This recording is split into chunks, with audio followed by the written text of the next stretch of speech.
How about now?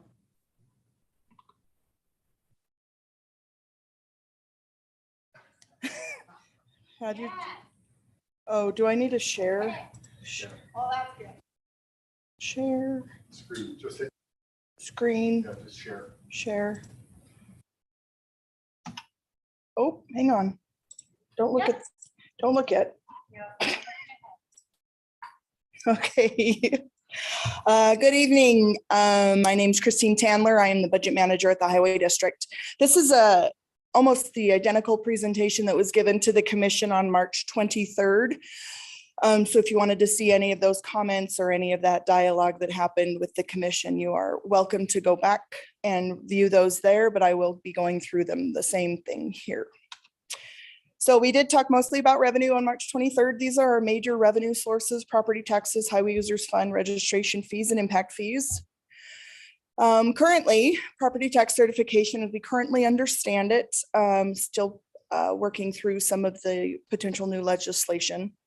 We have an approved certification of $45.2 million. The projection for FY23 is $48.3 million, which does take into consideration the 3% increase and the new construction roll. Does not currently include the utilization of any foregone amounts for capital projects or M&O.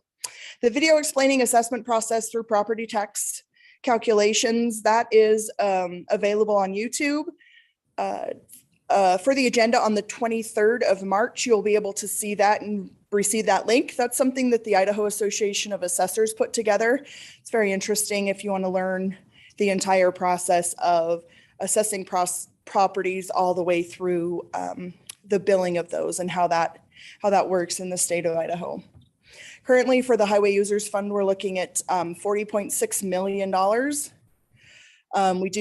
There was a Senate Bill 1231 this year that removed the reporting requirements for House Bill 312 as additional revenue, and it was just rolled into the current old revenue, as well as some TECM funding that was approved last year.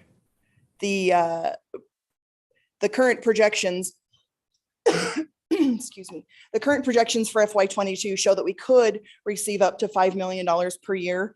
This is based on sales tax receipts, and then that goes through the Highway Users Fund distribution account. So we'll be able to true that up more for FY22 and then subsequently for FY23 and going forward.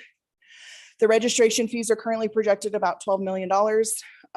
We do have the current ballot measure that will sunset January 1st of 2029. So that is on the commission's radar. Impact fees, again, those are those fees paid by developers. We have a current impact fee projection of about $24.5 million right now. And then we also receive fees from those developments for review fees, subdivision zone and fiber inspection fees. The other revenue sources that ACHD has are sales tax, property and equipment disposals, license agreements, and street vacation fees. We have two different types of project-related revenue: cost share and federal aid. Cost share would be those agreements we do with the cities that allow us to kind of do two projects at the same time. If we're rebuilding a road and we're able to join with the city and help them with sewer upgrades, doing it all at once is better for the taxpayers and for the traveling public. And on the federal aid side, these are projects where we're able to leverage federal dollars against typical maintenance projects. ACHD ends up getting only having to spend about 7% of those costs on those projects. So projected new revenue for FY23 is currently projected at $138.2 million.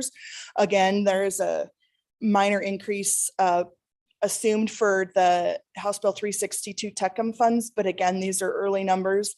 As we continue to move through FY22 and work through that, we'll see more.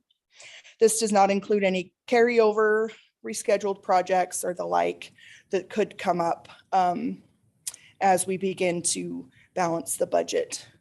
Again, the planning assumptions that we used were to include 3% plus the new construction roll increase. The one-time transportation funding bill we will be reserving those funds. That's the leading Idaho plan that Governor Little signed. It's about $36.5 million to be used for ACHD's impacts of the Highway 16 construction. We do not, we will not be spending those in FY22 and possibly not in 23, but then they will be called out of for utilization in future years of both the integrated 5-year work plan and the budget. We are expecting a double-digit medical increase, hopefully less than a double-digit dental increase, and are keeping an eye on the CPI for a COLA proposal that will go in the budget. On the capital expenditure side, these are just some highlighted projects. Locust Grove Victory to Overland is going to be 5 lanes. It's going to have multi-use pathways on both sides, similar to that of Eagle, Amity to Victory. We're going to do some additional ped crossings on Warm Springs and pedestrian facilities on Floating Feather, Corey Lane. I will note that the integrated 5-year work plan is not adopting an FY23 to 27 formal process. We will be having a capital budget for 23 and 24, but there's not going to be an integrated 5-year work plan overall process. They're currently in the process of reviewing the prioritization strategy that the district uses. So we'll wait to see how that comes up. And then they will be kicking off the FY24 to 28 process later this year. So the next steps, there will be a capital budget work session for FY23 and 24 starting on May 11th. On May 18th, I will be back before the commission for an initial balancing work session. Around June 15th, my plan is to have balanced packets out to the commission. As the director mentioned, we will have a second budget open house. At that open house, there will be more information available showing more detail on both the revenue side and the expense side, both operational and capital. We'll have a couple major work sessions with the commission that we go through, all to prepare us for the public hearing to be held on August 24th at 6 p.m., both in this room, and we'll do it virtually as well. So I will stand and be available for any questions.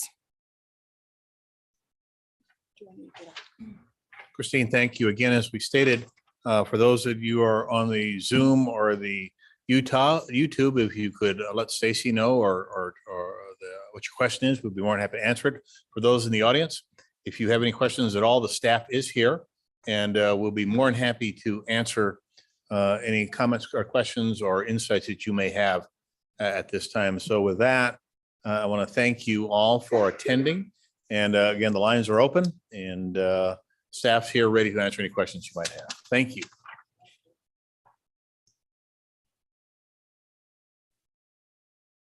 We're all going to talk to you.